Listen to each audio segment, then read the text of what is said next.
नमस्कार संस्कृत के प्रिय विद्यार्थियों, आप सभी का बहुत बहुत स्वागत है मैग्नेट ब्रेन्स पर। मैं पंकज तिवारी एक बार फिर आपके लिए लेकर के आया हूं कक्षा 12वीं की भास्वती, जो हम पढ़ रहे थे सूक्ति सौरभम नाम का पाठ। याद रखिएगा, सूक्ति सौरभम जो हमारे व्यवहारिक जीवन को भी दर्शाता है, वाद विवाद और हमारे सामाजिक जीवन को भी बहुत अच्छी गति पर ले जाएगा। ऐसे सूक्ति सौरभम नामक पाठ का अनुवाद भाग 6 हम आपके समक्ष लेकर के आए। आप लोग भी अपनी पुस्तक को लेकर के बैठिएगा। लिखा हुआ है कक्षा 12वीं संस्कृत केंद्रित भास्वती द्वितीय भागा सूक्ति सौरभम अनुवाद भाग 6। हम लोग कहां तक पहुंच चुके थे? अनुवाद भाग 5 तक हम लोगों ने पढ़ लिया था। और अनुवाद भाग 5 में हम लोगों ने कहां तक पढ़ा था? श्लोक संख्या हमारी 10 हो चुकी थी, क्योंकि प्रत्येक अनुवाद में, प्रत्येक भाग में हम लोगों ने 2-2 श्लोकों को रखा। 2-2 श्लोकों के आधार पर देखा जाए तो 5 भाग में हमारे 10 श्लोक संपूर्ण हो गए। और जो अनुवाद भाग 5 हम पढ़ करके आए हैं उसमें बतलाया गया है कि गुणवान को गुणी व्यक्ति ही समझ सकता है और बलवान को बलशाली व्यक्ति ही समझ सकता है। सिंह की ताकत को हाथी ही पहचान सकता है, ना कि मूसक। याद रखिएगा। और बसंत के महीने की गुण, बसंत ऋतु के गुणों को कोयल ही समझ सकती है, ना कि कौवा। याद रखना, जिस प्रकार से जल का अलग अलग स्थानों पर महत्व होता है, उसी प्रकार से जीवन का भी हमारा बहुत महत्व है। ये हम लोगों ने अनुवाद भाग 5 में पढ़ा। अब उसके लिए अनुवाद भाग 6 हमें क्या सिखाता है, तो आप लोग भी प्रसन्नचित हो जाइए। मन को मन चंगा तो कठौती में गंगा कर लीजिए, क्योंकि संस्कृत में अध्ययनरत, याद रखना, संस्कृत जिसके रग में होती है वह आत्मा से मेल उसका परमात्मा करवाता है। याद रखिएगा। देखें, लिखा हुआ है अनेक संशयोच्छेदी परोक्षार्थस्य दर्शकम सर्वस्य लोचनम शास्त्रम यस्य नास्त्यंध एव शः। हित उपदेश, हितोपदेश, हित उपदेश, हितोपदेश मतलब हितकारी उपदेश है। ये हमारे लिए हितकारी है। कैसे?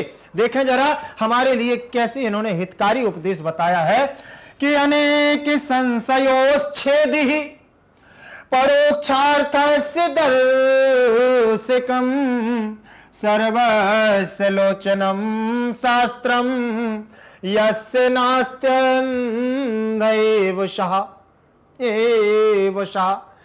अनेक संशयोच्छेदी, आपको कितने, देखिए आपको कितने, आप ध्यान रखना कि अगर आपके जीवन में कितने संशय हैं, कितने संशयों से आप चल रहे हैं, तो ये बहुत महत्वपूर्ण होता है कि आपके संशयों को जो जान ले, परख ले, समझ ले।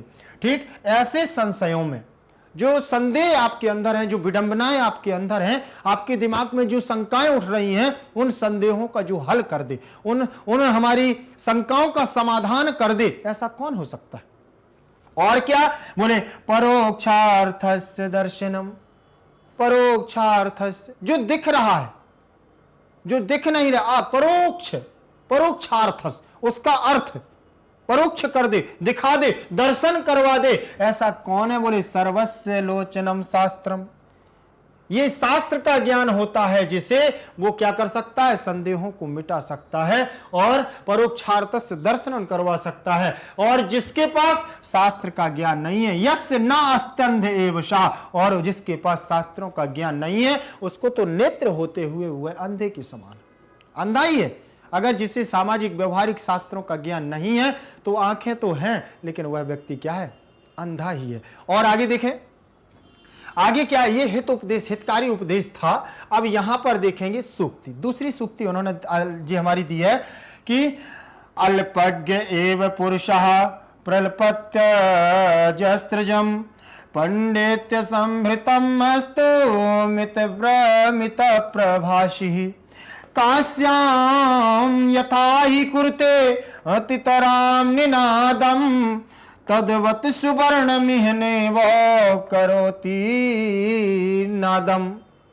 देखें जरा क्या कहा यहां पर भी, इस सूक्ति में बहुत, देखिए भाव गदगद हो जाए कैसे।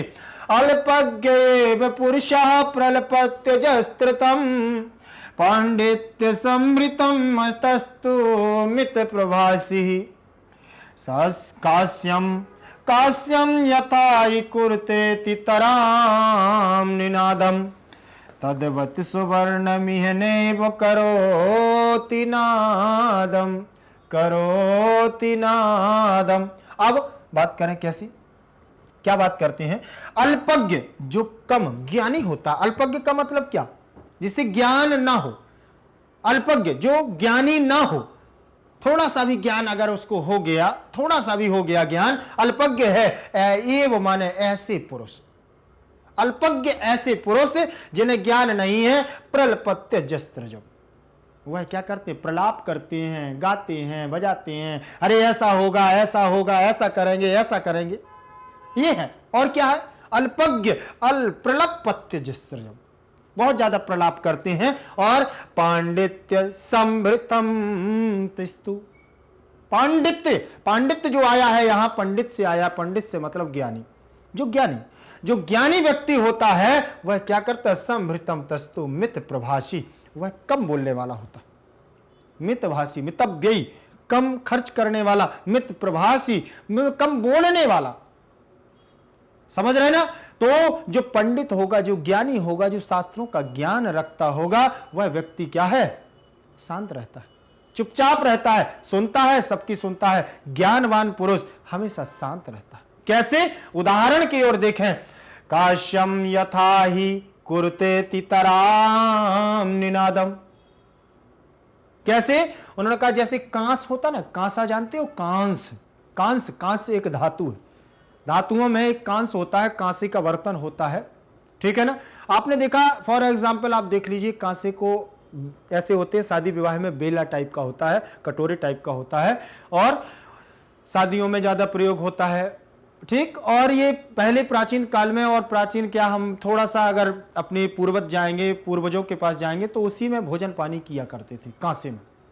अब बात करें तो वो कांसा क्या होता है, अगर आपको समझ में नहीं आ रहा है कांसा, तो आप घंटे को ले लीजिए, जो मंदिरों में घंटा लगा रहता है, आप उसकी बात करें, ठीक है ना? तो काश्याम जैसे कांसा होता है, वैसे ही जैसे घंटे को बजा देने पर उसकी आवाज कैसी निकलती है? सन टन, बहुत देर तक आवाज सुनाई देती है ना, वो आवाज जो झनझनाहट सुनाई देती है बहुत दूर तक। तो उन्होंने वही कहा, जिस प्रकार से कांसा कुरते अतितराम निनादम, कांसे को अगर नीचे फेंक दिया जाए, गिरा दिया जाए, या उसमें आघात पहुंचा दिया जाए, तो उसकी आवाज अतितराम लगातार उसकी आवाज निकलती, टन टन निकलती है ना घंटे की आवाज, यही है लगातार, अतितराम, लगातार, कंटिन्यू उसकी आवाज निकलती है।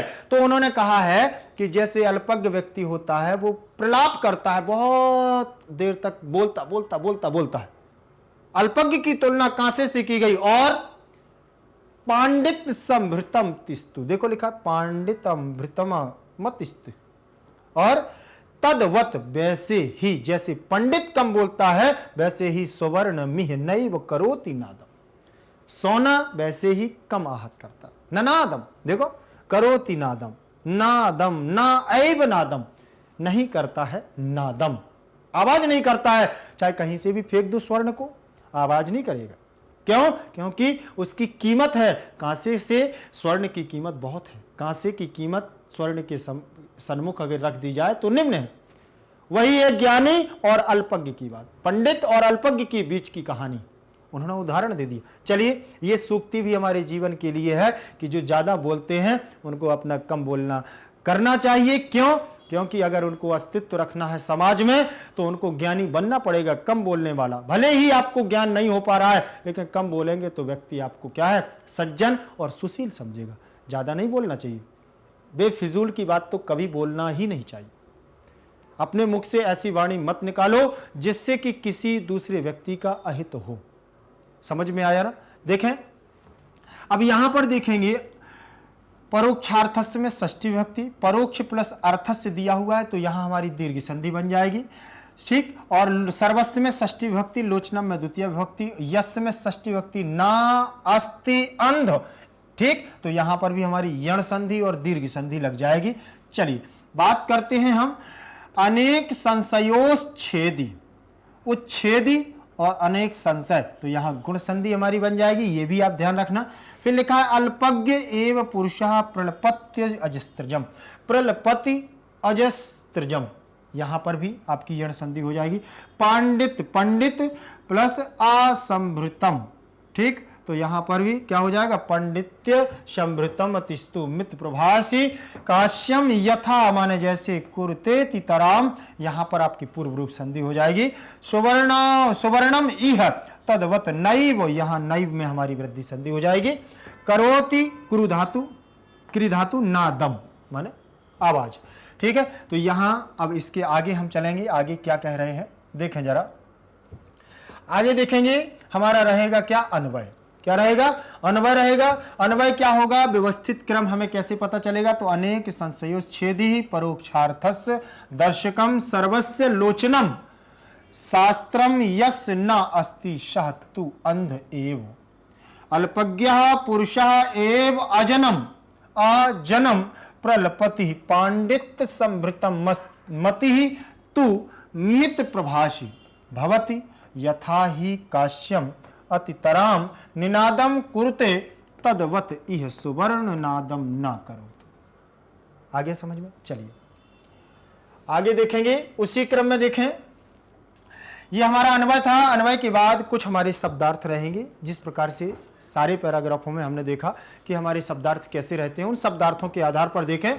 अनेक संशयोच्छेदी, क्या दिया है, अनेक संशयो छेदी, बहुत से संदेहों को दूर करने वाला, बहुत से संदेहों को दूर करने वाला। हमारे अंदर जो डाउट उठ रहा है, हमारे अंदर जो संदेह है, हमें जो संशय है, उन संशयों को दूर करने वाला कौन है, शास्त्र है। परोक्षार्थस्य दर्शकम, छिपे हुए अर्थ को भी जो हमें दिखा दे, दिखलाने वाला, दिखाने वाला भी कौन है, शास्त्र है। शास्त्र वो चीज है जिसका हमें पता नहीं है, अगर हमने शास्त्र को पढ़ लिया तो वो भी हमें पता चल जाता है। वही तो छिपे हुए अर्थ को दिखाने वाला, दर्शन कराने वाला शास्त्र है। कोई भी चीज का प्रमाण चाहिए, शास्त्र उठाओ, आपको प्रमाण मिल जाएगा, इसके दर्शन हो जाएंगे आपको। फिर कहा लोचनम, लोचनम का मतलब नेत्रम। शास्त्रम, शास्त्र विद्या, शास्त्र विद्या। अल्पज्ञः, कम जानने वाला, अल्पज्ञः कम जानने वाला। प्रलपति, प्रलाप करता है या बहुत बोलता है, प्रलाप करता है या बहुत बोलता है, आवाज करता है, वही तो प्रलाप करना है, बोलना, बहुत ज्यादा बोलना, प्रलाप करना। आगे देखें, दिया हुआ है अजस्त्रम, अजस्त्रम का मतलब लगातार, अजस्त्रम का मतलब लगातार। पांडित्य संभृतम अस्ति, विद्वता से युक्त बुद्धि वाला। पांडित्य संभृतमति, भृतमति, संभृतमति, विद्वता से युक्त बुद्धि वाला, बहुत ज्यादा योग्य व्यक्ति।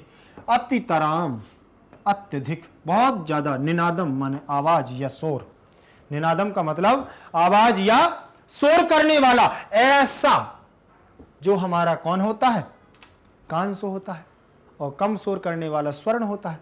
देखें प्रसंग में क्या है, प्रसंग में वर्णन क्या है वो देखेंगे।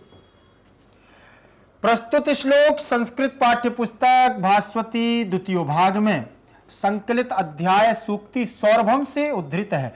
यहां प्रथम श्लोक में शास्त्र को सभी का नेत्र बताया गया है, तथा द्वितीय श्लोक में कम बोलने वाले को ही विद्वता की कसौटी पर बताया गया है।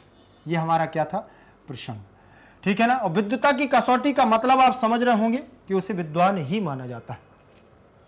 अब देखेंगे यहां पर उन्होंने दिया है सबसे पहले सरल अर्थ। सरलार्थ का मतलब है सरल अर्थ, ठीक। तो देखें, मनुष्य के क्या दिया हुआ है, मनुष्य के बहुत से संदेहों को दूर करने वाला और छुपे हुए अर्थ को दिखाने वाला, सभी का नेत्र शास्त्र अर्थात विद्या रूपी नेत्र जिसके पास नहीं है वह तो अंधा ही है। वह क्या है, अंधा ही है। कम जानने वाला पुरुष ही निरंतर प्रलाप करता है।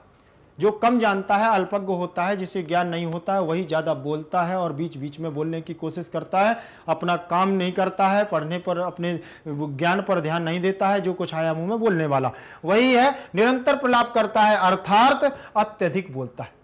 बोलता है तो रुकने का नाम ही नहीं लेता। ऐसे आपके जीवन में भी बहुत सारे मित्र होंगे, ठीक है ना, जो बोलने शुरू कर देते हैं तो बोलना बंद ही नहीं करते, ठीक है ना। और कहीं बीच में बोलता है तो कहां से बोल पड़ता है, ऐसा बोलेगा कि कोई कुछ पता ही नहीं चलेगा। ये सारी चीजें। फिर जबकि विद्वता से निश्चित मति वाला अर्थात विद्वान व्यक्ति तो स्वभाव से ही कम बोलता है, स्वभाव से ही कम बोलता है। जैसे कांसा धातु फेंकने पर या गिराने पर या पटकने पर अत्यधिक आवाज करती है, परंतु स्वर्ण उतनी आवाज नहीं करता है, स्वर्ण उतनी आवाज को नहीं करता है, क्योंकि मूल्यवान व्यक्ति कम आवाज कर, मूल्यवान धातु कम आवाज करती है, और जो हमारी सस्ती चीज होती है जिसका मूल्य कम होता है, ऐसी वस्तुएं ज्यादा आवाज करती हैं। सरलार्थ के बाद उसी क्रम में भावार्थ रहेगा। हमारे कवियों का भाव क्या है वो देखते हैं। देखिए, कवि हमारे कहते हैं कि भाव यह है कि शास्त्र अर्थात विद्या ही सभी का नेत्र है, शास्त्र अर्थात विद्या ही सभी का नेत्र है, तथा यह ज्ञान रूपी नेत्र जिसके पास नहीं है वह तो आंखें तो होते हुए भी अंधे के समान ही होता है। आगे दिया, इसी प्रकार अत्यधिक बोलना अल्पज्ञता को दर्शाता है, ठीक है ना। उसी प्रकार से उन्होंने कहा है कि जो कम अत्यधिक बोलता है वो अल्पज्ञता को दर्शाता है, जबकि मितभाषी होना विद्वता की कसौटी समझा जाता है। मितभाषी समझ रहे हैं ना, कम बोलने वाला व्यक्ति ही हमेशा विद्वता की कसौटी पर समझा जाता है। आगे उन्होंने कहा हुआ है कि कांस का सुवर्ण के माध्यम से यही तथ्य सिद्ध करता है।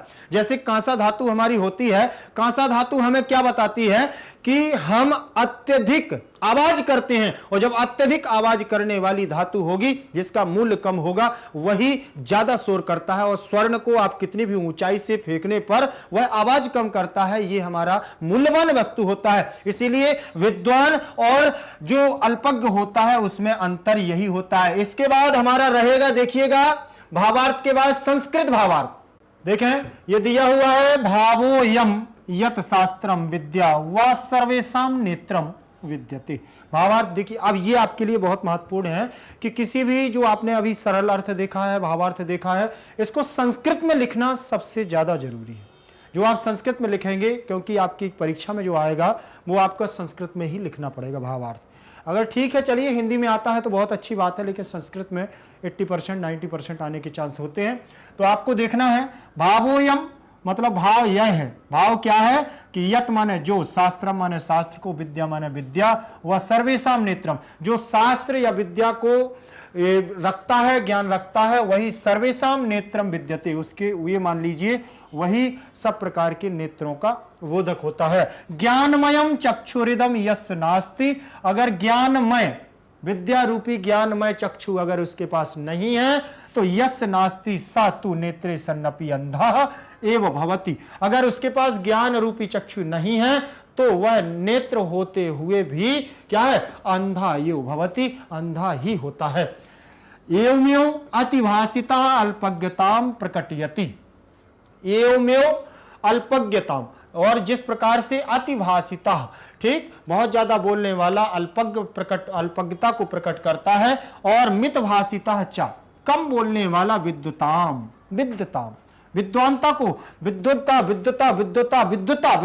को प्रकट करता है। जैसे कांस सुवर्णयोः माध्यमेन एतदेव अत्र स्पष्टीकृतम, उसी प्रकार से जैसे जिसके कांस और सुवर्ण के बीच में भेद होता है, उसी प्रकार से विद्वान और अल्पज्ञ के बीच में भेद होता है। यहां पर एक बात ध्यान और रखिएगा आप कि यहां पर जैसे भावो यम दिया, भावः धन अयम विसर्ग संधि, यत अव्यय है, इसका मतलब जो होता है, शास्त्रम में द्वितीय विभक्ति, विद्या में प्रथमा विभक्ति, सर्वेषाम में षष्ठी विभक्ति, नेत्रम में द्वितीय विभक्ति, विद्यते विद धातु है, विद्यते बना हुआ है, ज्ञानमयम में द्वितीय विभक्ति, चक्षु हृदम, यस में षष्ठी विभक्ति, नास्ति में दीर्घ संधि, नाधन अस्ति, तु सह तु नेत्रे में सप्तमी विभक्ति, सन्नपि सतधन अपि सन्नपि, अंधः एव भवति, एव अव्यय है, भू धातु, भवति लट लकार प्रथम पुरुष एक वचन, ठीक। अल्पज्ञताम हमारी षष्ठी विभक्ति हो जाएगी, वो द्वितीय विभक्ति अल्पज्ञताम, ठीक।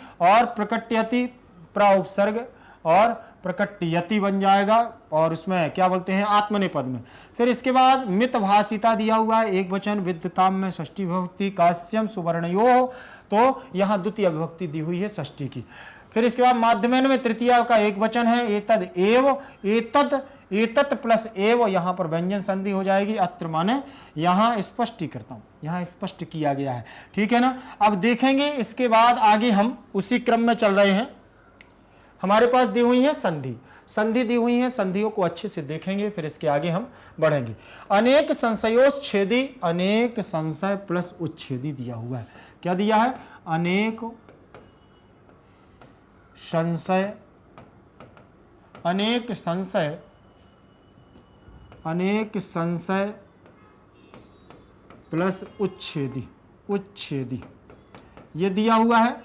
अब यहां से आपको लगा लेना है कि इस संशय के या का आ और उच्छेदी का उ, ठीक है ना। ये दोनों आमने सामने आ गए, आ के बाद उ आ रहा है, तो आ के बाद उ आने पर गुण संधि होती है। क्या होती है? गुण संधि। गुण संधि क्या बतला रहा है? गुण संधि का सूत्र क्या है? आद गुणः। क्या हो जाएगा? आद गुणः। आद गुणः हमारा सूत्र हो जाएगा। इसमें संधि, गुण संधि कहती है कि छोटा आ या बड़ा आ के बाद अगर ई या बड़ी ई आती है तो ए बनता है, और छोटा आ या बड़ा आ के बाद अगर छोटा ऊ या बड़ा ऊ आता है तो क्या बनता है? ओ बनता है। अभी दोनों पर ही देखेंगे। इसके बाद अर और लिरी वाला है, अल वाला, उसको कोई नहीं। आद गुणा केवल दो को कहता है। अदंग गुणा भी एक सूत्र है इसमें जो काम करता है, ठीक है ना। तो यहां आ के बाद ऊ आ रहा है, देखें आ के बाद क्या आ गया है? ऊ आ गया है, तो ओ बनना चाहिए। चलिए यहां ओ बना देते हैं। क्या बना दिया है? ओ बना दिया है, ध्यान रखिएगा। अब यहां पर जैसे ये बन गया है अनेक, अनेक संशयों, अनेक संशयों, संशयों, संशयों, क्यों? संशय ही रहेगा, संशय, और यहां हलंत लग जाएगा, ओ ये हो जाएगा। तो अनेक संशय इसको जोड़ेंगे जब बनेगा। फिर यहां आधा चा और छेदी, ये आप यहां तक ध्यान रखेंगे। ओ को इसमें जोड़ लिया, देखिए वर्ण सम्मेलन कृते कर देंगे तो संशयो, क्या बना? संशयो बन गया है कि नहीं? संशयो और छेदी, अनेक संशयोच्छेदी, ये आपका पूरा शब्द बन जाएगा जिसमें गुण संधि हमारी हो जाएगी। ध्यान रखिएगा, इसमें आदगुणा सूत्र लगेगा, गुण संधि रहेगी। आगे हमारा दिया हुआ है परोक्षार्थस्य। क्या दिया है? परोक्षार्थस्य, परोक्ष प्लस अर्थस्य, परोक्षार्थस्य। इसको देखें आप बहुत अच्छे से, देखिए परोक्ष प्लस अर्थस्य, परोक्ष प्लस अर्थस्य, अर्थस्य दिया हुआ है ना।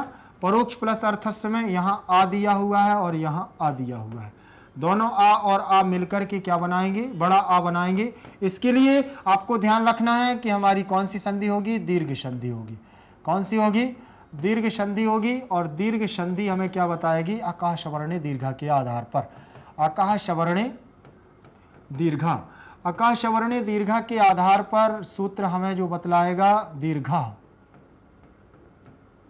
आकाश वर्णे दीर्घा, याद रखिएगा। आकाश वर्णे दीर्घा के आधार पर वो कहता है कि छोटा आ के बाद, छोटा आ या बड़ा आ के बाद छोटा आ या बड़ा आ आता है तो क्या बनता है? बड़ा आ ही बनता है। क्या बनता है? बड़ा आ बनता है। यहां देखें बड़ा आ बनता है, और छोटी ई और बड़ी ई के बाद अगर छोटी ई या बड़ी ई आती है तो बड़ी ई बनती है। इसी प्रकार से छोटा ऊ और बड़ा ऊ के बाद छोटा ऊ या बड़ा ऊ आता है तो बड़ा ऊ बनता है। लेकिन यहाँ छोटा आ और छोटा आ को देख लें, ये आ और ये आ मिलकर के बड़ा आ बनाएगा, तो यहाँ बन गया। तो कौन सी संधि है? दीर्घ संधि है। दीर्घ संधि में सूत्र रहेगा आकाश वर्णे दीर्घा। अब यहां हम बनाएंगे क्या? परोक्ष।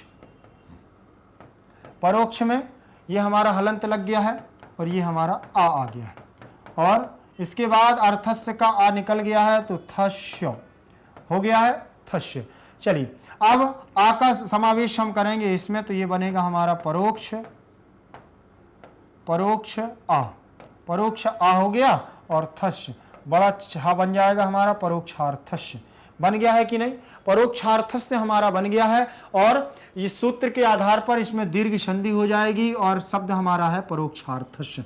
अब इसके बाद आप ध्यान रखेंगे बना हुआ है नास्त्य, नास्त्यस्य अंधो, नास्त्यस्य अंधो। देखें यहां दो संधियां हमारी होंगी, वो कौन कौन सी होंगी?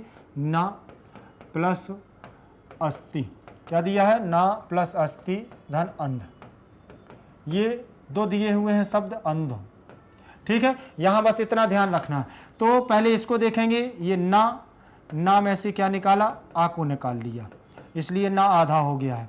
ठीक है, ये आ निकल आया, अस्ति का आ निकाल लिया, और फिर इसके बाद आधा सा और ती हमारा बच जाएगा। ये दोनों आ मिलकर के क्या बनाएंगे, बड़ा आ बनाएंगे। क्या बनाएंगे, बड़ा आ। क्यों, किसके आधार पर, दीर्घ संधि के आधार पर। किसके आधार पर, दीर्घ संधि के आधार पर बनाएंगे। और आ के बाद आ आने पर हमेशा क्या बनता है, बड़ा आ बनता है। सूत्र कहता है हमारा अकह सवर्णे दीर्घा।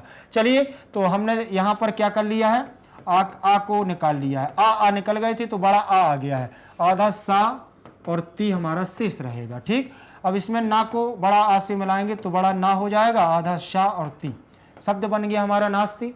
यहां तक तो आप समझ गए होंगे कि नास्ति बना, लेकिन किस आधार पर बना, दीर्घ संधि के आधार पर। तो दीर्घ संधि के आधार पर नास्ति जब बन गया है तो यहां पर अब दोनों पदों के स्थान पर हम यहां नास्ति अगर लिख दें तो कोई दिक्कत होनी चाहिए क्या, नहीं। अब इन दोनों पदों को मिलाया और नास्ति बना दिया दीर्घ संधि लेकर के, तो नास्ति बन गया। अब इसके बाद अंध को इसमें हम शामिल कर लेंगे। कैसे होगा, वो हमारा होगा, देखें, ना आधा सा और ता, और इसमें ई लगी है तो ई को बाहर कर लिया और ये अंध हो गया। अब बस इतना याद रखना है कि अगर पहले पद में ई, उ, ऋषि और लिरि है और उसके बाद अगर कोई स्वर है तो यण संधि क्या कहती है, क्या कहती है यण संधि, देखें, यण संधि कहती है कि यण हो जाना चाहिए। ठीक है ना, यण संधि में एको यड़चि सूत्र रहता है। कौन सा, एको यड़चि, एको यड़चि हमारा सूत्र रहेगा। और ई,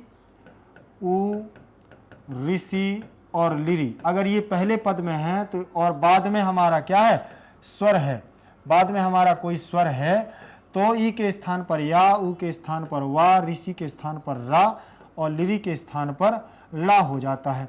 चलिए कोई नहीं, हम देखते हैं ये कंडीशन, आ, ई, उ और ऋषि के बाद स्वर है, ई के बाद स्वर है तो या के ई के स्थान पर क्या कर देंगे हम, ई के स्थान पर या कर देंगे। इतना आप ध्यान रखिएगा।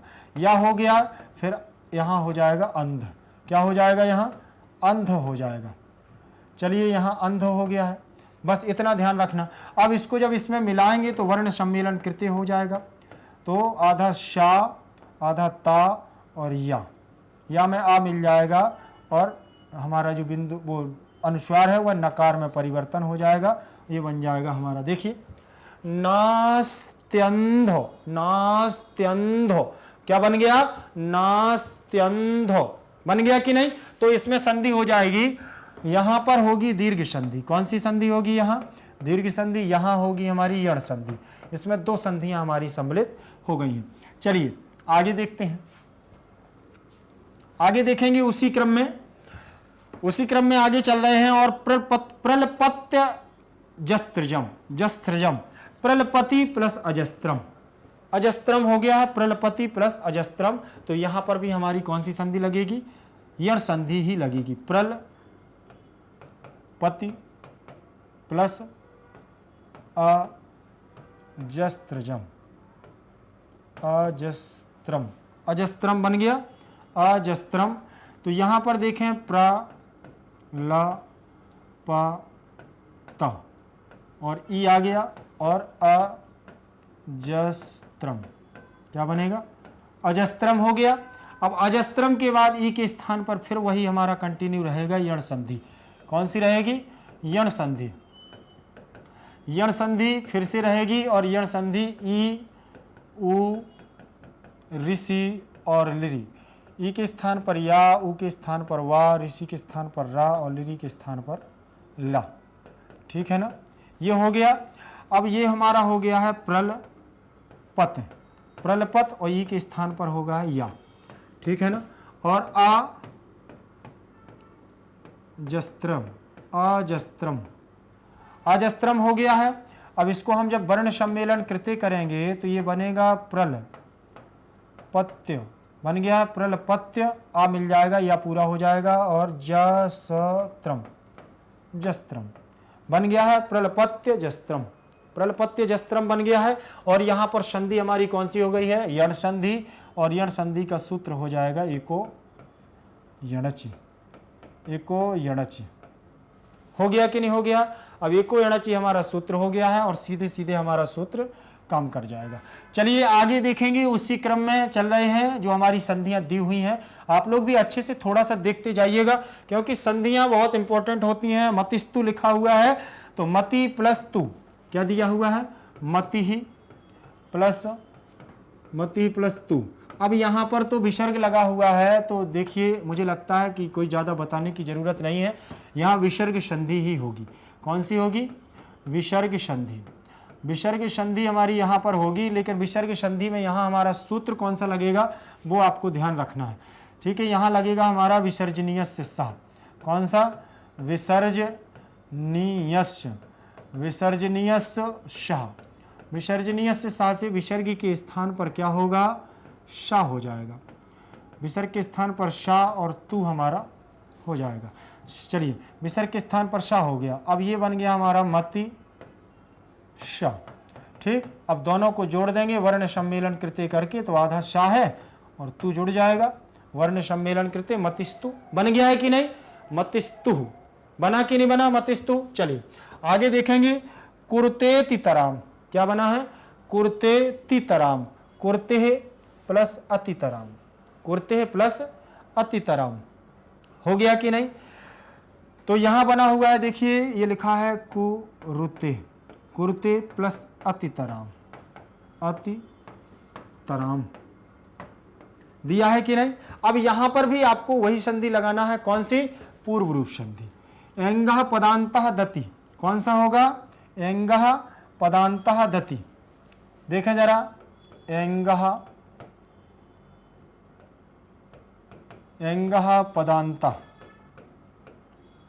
पदान्ताद् दति ये बन गया है। तो अलग अलग करेंगे तो एंगः पदान्ताद् अति हो जाएगा। तो एंग प्रत्याहार में आने वाले वर्ण होंगे ए और ओ। अगर ए और ओ के बाद अगर आ आता है तो हमेशा याद रखना कि हमारी पूर्व रूप संधि होती है। क्यों? क्योंकि पूर्व रूप संधि हमें क्या बतलाती है? पूर्व रूप संधि कहती है कि आ का क्या हो जाता है? अवग्रह हो जाता है। आ का क्या हो जाता है? अवग्रह। और कैसे होता है वो देख लीजिए। यहां देखें कंडीशन पहले, ए हमारा ता में क्या है? ए है। ता में ए हमारा दिया हुआ है। तो अब यहां जब ता में ए दिया है तो देखें पीछे आ भी है तो ये बनेगा हमारा कु रु ते। आ का हो जाएगा अवग्रह। ती तराम। ती तराम बना है कि नहीं? कुर्ते तितराम बना कि नहीं बना? कुर्ते तितराम। तो संधि हमारी कौन सी इसमें होगी? पूर्व रूप संधि होगी कि नहीं होगी? पूर्व रूप संधि हो गई। अब यहां पर आपसे जैसे इसके अलावा और भी बहुत सारे पद आते हैं, जैसे ये आ गया है वने टति। क्या लिखा है? वने टति। ये लिखा ना वने अटति, ये दिया हुआ है वने अटति। तो बने प्लस अटति बन जाएगा हमारा क्या? बने प्लस अटति दिया है कि नहीं? वने प्लस अटति। तो ये भी हमारा शब्द बनेगा वने अटति। ये पूर्व रूप संधि है क्योंकि ए के बाद आ गया है। फिर इसी में आ जाता है हमारा एक और शब्द। कौन सा? ए के बाद ओ आ जाए तो यहां पर हमारा बनेगा कौन सा? जैसे साधारण अगर देखें हम तो बने अटति हो गया है और शिवोहम बन जाएगा। क्या बनेगा? शिवोहम। जैसे ये लिखा है शिवो प्लस अहम दिया है ना, तो ये आ हमारा बन जाएगा। ये बन गया देखो शिवो प्लस हम, शिवोहम बना है कि नहीं? शिवोहम। तो इस प्रकार से आप ओ और ए की याद रखिएगा। चलें आगे देखेंगे। इसमें दिया हुआ है हमारा नैव। क्या दिया हुआ है? नैव। अब नैव में वृद्धि संधि होगी क्योंकि ना दो मात्राएं लगी हुई हैं, ना प्लस एव बना हुआ है। ठीक, और आ के बाद अगर ए आता है तो याद रखना कि हमेशा हमेशा क्या बनता है? वृद्धि संधि के आधार पर आई बनता है, वृद्धि संधि। और वृद्धि संधि हमें क्या बतलाती है? वृद्धि रादैच सूत्र के आधार पर। वृद्धि रादैच, वृद्धि रादैच हमारा सूत्र रहेगा, वृद्धि रादैच। ठीक है, यहाँ कहेगा कि आ या बड़ा आ के बाद अगर ए आता है या आई आता है, दो में से कोई भी आता है तो आई बनता है। और छोटा आ या बड़ा आ के बाद अगर ओ या औ आता है तो औ बनता है। ये हमारा कौन कहता है? वृद्धि संधि कहती है। तो आ के बाद ए आ रहा है तो यहां क्या बना दिया जाए? औ बना दिया जाए। क्या बना दिया जाए? औ। बन गया कि नहीं औ? ये औ बन गया है। चलिए देखते हैं, औ बन गया है तो अब ना बचा हमारा, ना में से क्या निकाल लिया था? आ। यहां दोनों को मिलाकर के औ बनाया है तो औ को यहां लिख देंगे, बन गया। फिर ए में से ए निकल गया है तो वह शेष बचा है हमारा, और औ को इसमें हम जोड़ देंगे ना में, तो ना के ऊपर दो मात्राएं आ जाएंगी, नौ। ठीक है ना, ये बन गया हमारा। सॉरी, आ के बाद ये आने पर आई बनता है। गलत हो रहा है क्या? हाँ, गलत हो रहा है। अब यहाँ पर आई की दो मात्राएं इस पर लग जाएंगी और वह हमारा ऐसा आ जाएगा, तो ये बन जाएगा हमारा कैसे? नैव।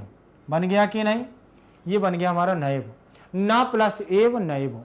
चलिए, ये आपको समझ में आ गया। इसमें वृद्धि संधि है। वृद्धि संधि में सूत्र रहेगा वृद्धि राधेच। एक सूत्र और आता है वृद्धि रेची। वृद्धि रेची भी सूत्र हमारा वृद्धि संधि का ही होता है। चले आगे देखेंगे। इसमें दिए हुए हैं आप पद परिचय। क्या दिए हुए हैं? पद परिचय। पद परिचय रहेंगे हमारे शब्द रूपों पर आधारित। किस पर आधारित होंगे? शब्द रूपों पर आधारित। अब शब्द रूप क्या होता है? शब्द रूप होता है संज्ञा के, सर्वनाम के, विशेषण आदियों के शब्द रूप चलते हैं। संज्ञा, सर्वनाम, विशेषण। संज्ञा सर्वनाम के रूप आप लोगों ने देखे होंगे कैसे? जैसे अस्मद युष्मद के रूप सर्वनाम के रूप है। रामः, लता, सीता, गीता, ये सारे हमारे भानु, रवि, हरि, ये सब रूप हमारे शब्द रूप हैं। ठीक है ना। तो इसके आधार पर देखें, लोचनम दिया हुआ है। सबसे पहले लोचनम, तो लोचन शब्द है। लोचन शब्द है कैसा? जैसे हमारा राम का रूप चलेगा वैसे हमारा लोचन का रूप चलेगा। कैसे? लोचन। ये बना हुआ है रामः, यहां बनेगा लोचना। एक समान बनेगा, देखते जाइएगा आप। यहां बनेगा रामम, यहां बनेगा हमारा लोचनम। क्या बनेगा? लोचनम। ठीक है ना, ये लोचनम बन गया। यहां बनेगा रामायण, यहां बनेगा लोचनैन। लोचनैन, लोचनैन हो गया। यहां बनेगा हमारा रामाय, यहां बनेगा हमारा लोचनाय। लोचनाय बना है कि नहीं? यहां बनेगा हमारा रामात, यहां बनेगा लोचनाथ। क्या बनेगा? लोचनाथ। बना है कि नहीं? यहां बनेगा रामस्य, यहां बनेगा लोचनस्य। लोचनस्य। यहां बनेगा रामे, यहां बनेगा लोचने। लोचने। बन गया है कि नहीं बन गया? चलिए, अब यहां पर एक समान रूप बना, तो रामम और लोचनम की बात यहां पर चल रही है। कैसी चल रही है? यहां पूछा जा रहा है कि लोचनम कहां बनेगा। लोचनम आपका बनेगा द्वितीय विभक्ति एक वचन में। ये एक वचन के रूप है पूरे। क्या है ये? एक वचन। और प्रथमा विभक्ति से लेकर के सप्तमी विभक्ति तक हमारे बने हुए हैं, केवल और केवल एक वचन के रूप। ये पूरा पार्ट हमारा एक वचन का है। तो जैसा रामम का वैसे लोचनम का, तो द्वितीय विभक्ति एक वचन में हमारा क्या बन गया है? याद रखिएगा, लोचनम बन गया। ठीक। इसके बाद दिया हुआ है मित प्रभाषी। क्या दिया हुआ है? मित प्रभाषी। जैसे ये बना हुआ है मित प्रभासिन, नकारांत है।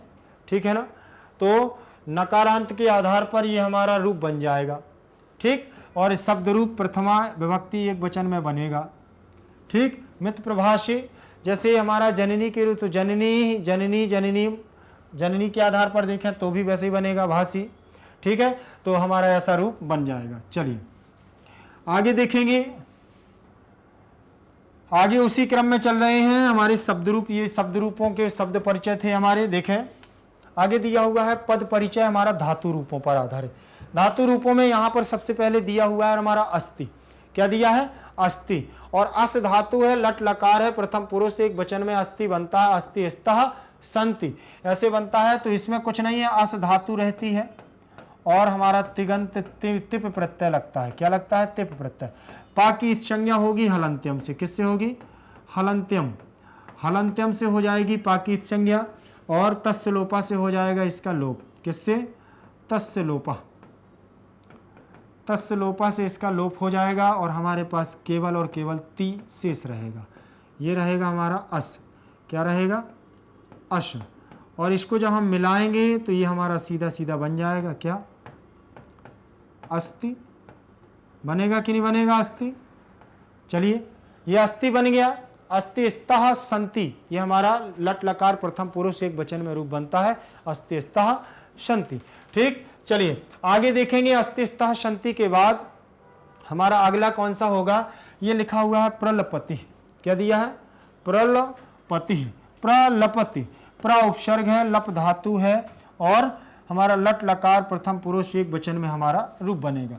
यहाँ पर भी देखिए वही हमारा प्रलाप शब्द से, प्रलप शब्द से, लप धातु से यहाँ बनाया जा रहा है तिप प्रत्यय।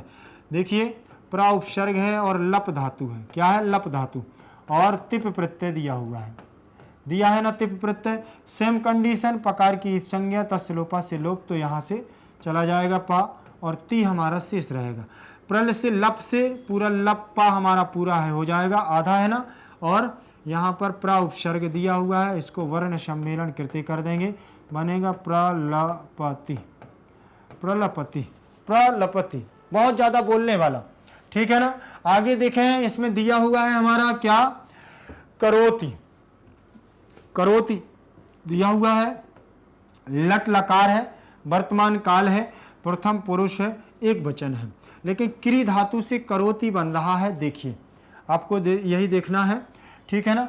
तो कुरु से, क्री से कर कैसे बनता है, देखिए क्री धातु में से ऋषि को निकाल लो, क्री धातु में से ऋषि को निकाल दिया, ठीक है ना। और यहाँ लट लकार का तिप प्रत्यय रहेगा हमारा, ठीक, प्रथम पुरुष एक वचन का तिप प्रत्यय रहेगा। अब यहाँ से जो कर बनाना है तो री को होगा अर गुण, क्या होगा, री को होगा अर गुण, और ये बन जाएगा का, ये दोनों बन जाएंगे कर, कर बन गया है। अब यहाँ पर बनाना है करोति, तो यहाँ पर देखिए गुण होगा, ऊ आ जाएगा, ऊ के बाद फिर हमारा यहाँ गुण हो करके बनेगा करो, ठीक, और तिप प्रत्यय जुड़ेगा तो बनेगा करोति, करोति कुर्तः कुर्वन्ति, ऐसे हमारा रूप बनता है, करोति कुर्तः कुर्वन्ति। फिर कुरु बनता है, कुरुताम बनता है, कुरुतम बनता है, कुर्वन बनता है, सब लकारों के अलग अलग रूप होते हैं, ठीक है ना। लेकिन धातु आपकी रहेगी कौन सी, याद रखिएगा, क्री धातु ही रहेगी।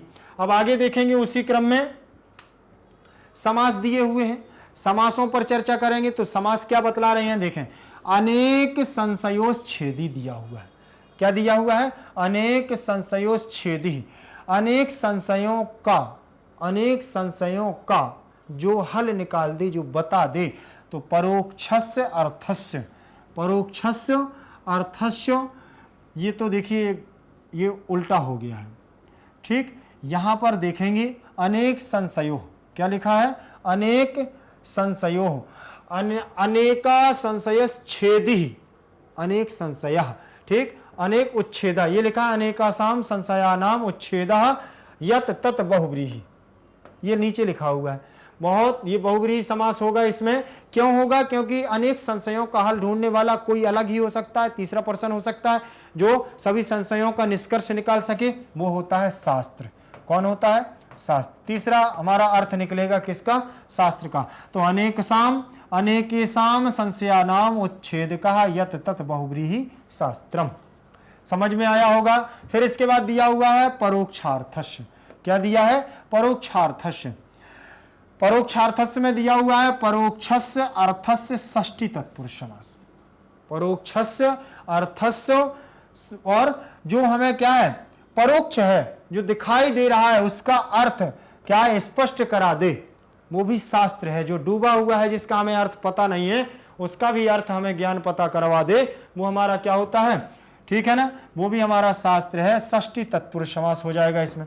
अल्पज्ञः, अल्पज्ञम जानाति यह सा बहुव्रीहि, जो कम जानता है अर्थात अज्ञानी, इसलिए तीसरा पद निकल रहा है तो बहुव्रीहि समास होगा। पांडित संभृतम मति, पांडित संभृतम मति, भृतम भृत, देखिए पांडित संभृत मति, पांडित्येन संभृता मति यस्यः सः बहुव्रीहि, जो विद्वानता के द्वारा संभृत मति, अपनी मति के द्वारा बहुत ज्यादा समझा सके और कम बात करे, मितव्य मितभाषी हो, वो बहुव्रीहि समास।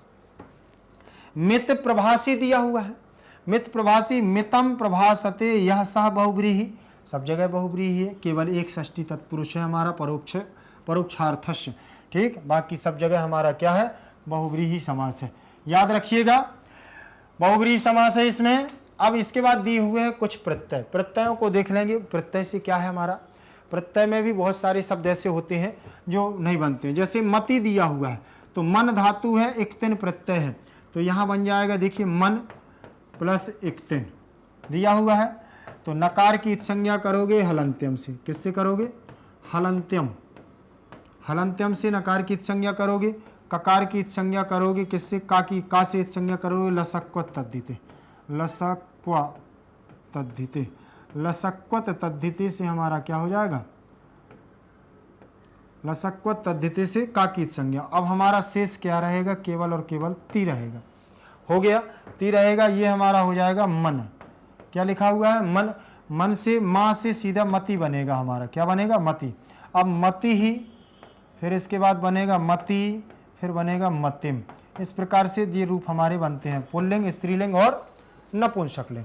बनेंगे कि नहीं बनेंगे, पुल्लिंग, स्त्रीलिंग और नपुंसकलिंग के आधार पर हमारे बन जाएंगे रूप, ठीक है ना। तो ये बन गया है मतिम। अब इसके बाद आ गया है हमारा क्या, प्रभासी, प्रभासी।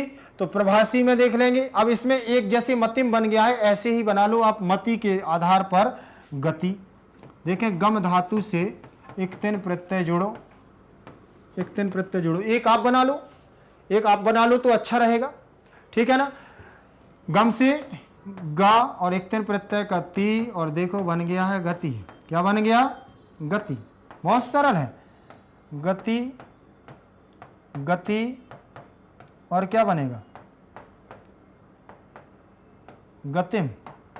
बना कि नहीं बना, गतिम बन गया। चलिए आगे देखते हैं।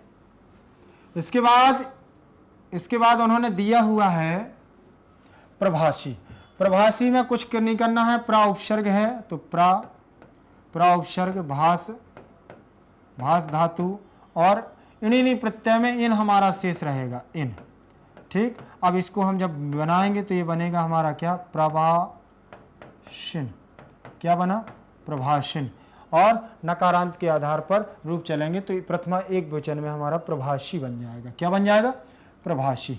चलिए आगे देखेंगे प्रत्यय। प्रत्यय के बाद उसी क्रम में हम आगे चल रहे हैं और लिखा हुआ है हमारा क्या, श्लोकौ पठित्वा। क्या दिया है, श्लोकौ पठित्वा, श्लोकों को पढ़कर प्रश्नान उत्तर। क्या देना है, प्रश्नों के उत्तर देना। प्रश्नों के उत्तर कैसे दोगे, श्लोकौ पठित्वा प्रश्नान उत्तर, एक पदेन उत्तर। वो कह रहे हैं एक पद के द्वारा उत्तर दो, ऐसे नहीं चाहिए हमें, एक पद के द्वारा उत्तर चाहिए। कीदृशा पुरुषा प्रलपति, किस प्रकार के पुरुष प्रलाप करते हैं, ज्यादा बोलते हैं, बहुत ज्यादा आवाज आती है। तो अल्पज्ञ, आप लोगों ने पढ़ा है कि जो कम जानता है, जो कम ज्ञानी होता है, ठीक, वो पुरुष ज्यादा बोलता है, प्रलाप करता है, ऐसा हमारे श्लोक ने मुझे क्या है यहां बताया। अब निनादम किम करोति, निनाद कौन करता है, निनाद कौन करता है, कौन बताइए, ज्यादा आवाज कौन करता है, कांस्यम। कौन करता है, कांस्यम। कांसा जो होता है वो घंटे की तरह होता है, बहुत ज्यादा आवाज करता है कांसा। क्यों करता है आवाज, क्योंकि उसने उदाहरण दिया है कि जो अल्पज्ञ व्यक्ति होता है वो ज्यादा बोलता है। तो कांसे की तुलना किससे की गई है, अल्पज्ञ व्यक्ति से की गई है, ठीक है ना। अल्पज्ञ व्यक्ति की तुलना कांसे से की गई है। अब आगे देखेंगे, ठीक, आगे देखें। देखिए किम माने क्या, करोति माने करता है, और निनादम माने निनाद को, आवाज को। निनाद माने आवाज होता है, ध्यान रख लेना। निनाद माने आवाज कौन करता है, कांश, लगातार आवाज करता है, निरंतर।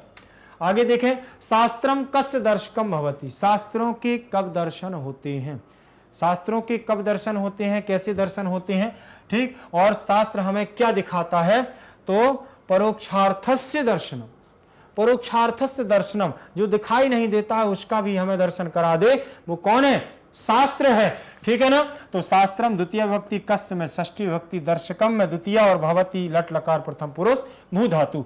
परोक्षार्थस्य में भी षष्ठी विभक्ति उसने लगा दी। चलिए आगे देखें, क्यों लगा दी? क्योंकि जिससे प्रश्न पूछा जाता है, जो हमारा सर्वनाम शब्द प्रश्नवाचक चिन्ह शब्द है जो हमारा दिया हुआ है, उसके स्थान पर उसी प्रकार की धातु ही आएगी, वो उसी प्रकार का शब्द ही आएगा उसी विभक्ति के आधार पर। शास्त्रम का दूरी करुतम, शास्त्र को कौन दूर करता है? ठीक है ना। संशयम, शास्त्र किसको दूर करता है? संशय को दूर करता है, शास्त्र को दूर नहीं, संशय को। शास्त्र किसको दूर करता है? शास्त्र संशय को दूर करता है। किसको करता है? संशय को दूर करता है। और संशय क्या है? हमारे अंदर उठने वाले हमारे कौन भाव, हमारे अंदर उठने वाले जो हमारे डाउट हैं, हमारे अंदर जो शंकाएं हैं, जो हमें दिन और रात ये सोचते हैं कि ये कैसे होगा, ये कैसे होगा, ये कैसे बना, ये कैसे बना, संधियां की तो कैसे कर दी, ये प्रत्यय से शब्द बन गया, कैसे बन गया, ये सारे हमारे संशय हैं। और इन संशयों को कौन पूरा करता है? शास्त्र करता है। जब आप किसी भी, शास्त्र का मतलब ये नहीं है कि आप वेद पुराण उठा करके ही पढ़ो, शास्त्र का मतलब होता है ज्ञान। और शास्त्र का मतलब, ज्ञान का मतलब, जो हम ये पुस्तक भी पढ़ते हैं, जब हम बार बार किसी चीज को पढ़ेंगे तो वो हमें आएगा, हमारी शंकाओं का समाधान होगा। जो हम हमारे अंदर डाउट उठ रहे हैं, वो सारे डाउट हमारे समाप्त हो जाएंगे।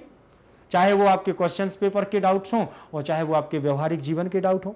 व्यवहारिक जीवन के हों तो सूक्ति सौरभम है, ये इतनी सूक्ति सौरभ अपनी सूक्तियां हैं कि हमारे डाउट को क्लियर कर देंगे कि नहीं कर देंगे। तो देखिए, सांसारिक जीवन में अगर परेशानी ना हो, संघर्ष ना हो, तो जीवन का महत्व ही खत्म हो जाता है।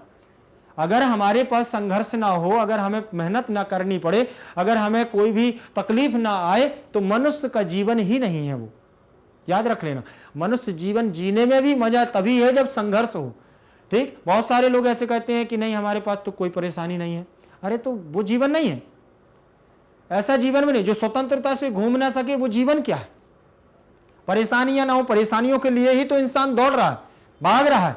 अगर ये सारी चीजें नहीं हैं इंसान के पास तो वो मनुष्य नहीं है, सीधी सीधी बात।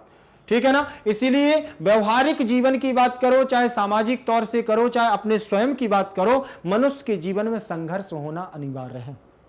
ध्यान रख लेना, संघर्ष का देखिए बहुत सारा महत्व होता है। संघर्ष भी हमारे जीवन में अलग अलग, जो अपने परिवार के लिए संघर्ष करता है वो भी संघर्ष है।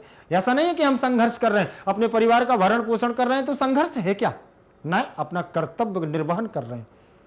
अपने माता पिता की सेवा कर रहे हैं तो एक बच्चे का निर्वहन कर रहे हैं, बच्चे अपने कर्तव्य का पालन कर रहे हैं, उनका दायित्व है जो वो कर रहे हैं।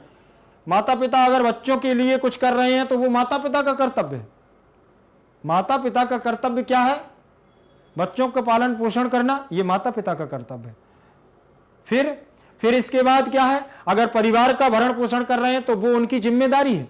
यही तो संघर्ष है, यही जीवन है। और इन सब के पीछे क्या है? टका कर्मा टका धर्मा, टके टके टके टका। इस सबका सार क्या है? लास्ट में अंतोगत्वा टका, पैसा, धन, लक्ष्मी, ऐश्वर्य। अगर ये आपके पास आ रहा है, ये कब आएगा? जब आप मेहनत करेंगे, संघर्ष करेंगे और उसके लिए निरंतर कार्य करते रहेंगे। उसके लिए विद्वान होना, ज्ञान होना अति आवश्यक है, जब ये सारी चीजें हमारे पास आएंगी। ठीक है ना। चलिए कोई नहीं, मैं इससे सब्जेक्ट से हट जाऊंगा, इसलिए ज्यादा इस पर चर्चा नहीं करूंगा। ठीक है ना। अगर क्योंकि फिर ये केवल समझाने की बात आ जाए तो फिर पता नहीं कहां पहुंच जाते हैं। तो शास्त्रम कम दूरी करोति, शास्त्र किसको दूर करता है? हमारे संशय को दूर करता है। इसके बाद आगे दिया हुआ है पूर्ण वाक्येन उत्तरत। क्या दिया हुआ है?